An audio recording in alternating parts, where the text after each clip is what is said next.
welcome back to another Teacher Time with Kelsie. Today is kind of a special version of Teacher Time because it will actually be my last video here in this place. So I was thinking about that a lot today and thinking about some of the things we've done so far on Teacher Time with Kelsie. We've told a lot of stories and learned how to tell different stories and get ideas for them. We've explored a lot of different artists and the techniques that they use. And we've explored a lot of different authors from Little Owl and some of the stories that they like to tell and ideas that they have too. So, kind of thinking about all those different things we've done so far, I was wondering if there's a way that we could put what we've learned and discovered and talked about here together. And the thing that I thought of was that we could actually use all of those ideas to create our very own books. That way you can keep a story for a long time, you can come back to it, and you can even share the stories that you have in your brain with other people too. So today I want to tell you a little bit more about how to create a book, and then I actually have a book that I created, just a short one. So I will show you that book and tell you the story from that one too. So we'll get a little bit of both today. We'll kind of get to do an art experience together and building a book, and we'll get to share a story. So I thought that might be a nice way to wrap up our videos, and I really hope that you enjoy this. I will let you know some of the materials that you need, and then you can get started. But before you do, make sure to grab your tea and get into a cozy spot so that you'll be ready for the rest. All right, here we go. So what you'll need to get started is plain white paper, construction paper, and a stapler. You can choose how much white paper you want to put in your book just by figuring out how many pages you want. For the construction paper, you only need 2 pieces for your front and back cover.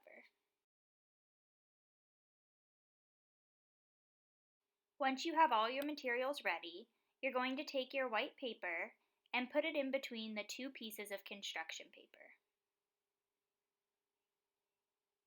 Once you have it in the middle of them, you'll take your stapler and you'll staple the edges with 3 staples. One at the top, one at the middle, and one at the bottom to hold it together. And now you have your book.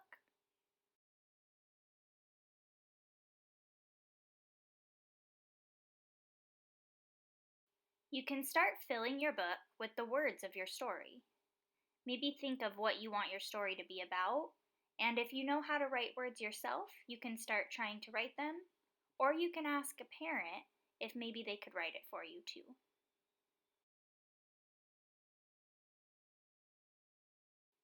Don't forget to add a title to the front when you're all done.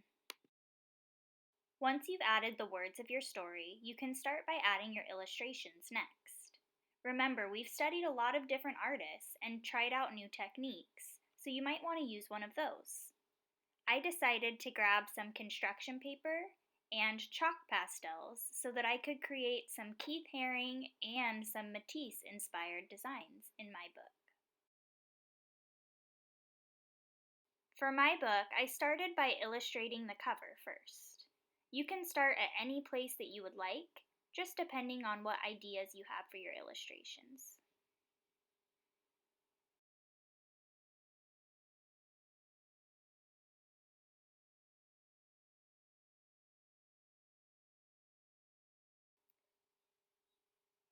Next, I opened my book and started working on the inside.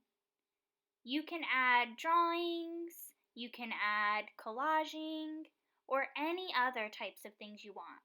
Maybe you even want to paint or add photographs of different things too.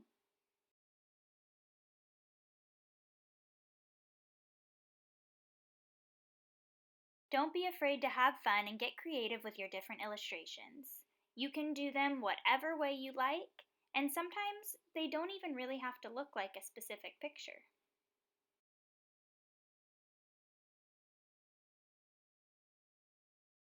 Once you're done illustrating all your pages, that's it. You have your book. Here's a sneak peek at mine that I'll read to you now.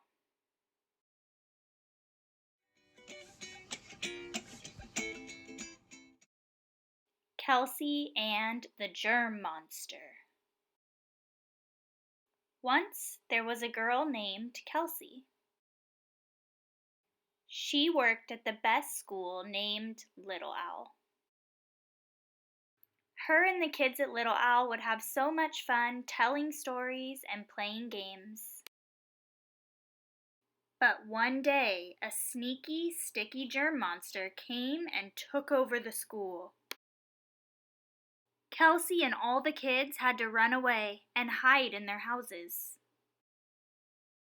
They stayed at home for days and days, waiting for the monster to leave. Being at home so long, Kelsie needed something to do. So she started painting and drawing. She took walks, rode her bike, and did yoga in her living room. But after so many days of waiting, Kelsie missed the kids. So her and the kids of Little Owl decided to scare the monster away.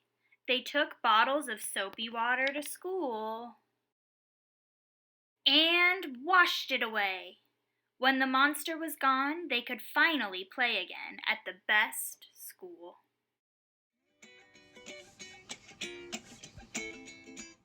And now you've learned how to create your very own book. So you can take all those ideas in your head. Maybe you even came up with some new ideas. Maybe you've gotten so many ideas that you might even make more than one book too. Whatever you do with that, I am so excited to have had you be part of this teacher time with Kelsie and to explore all these different things with me. And thank you so much for joining me. I hope you all have a great rest of your day, and I will hopefully see you very soon. Bye.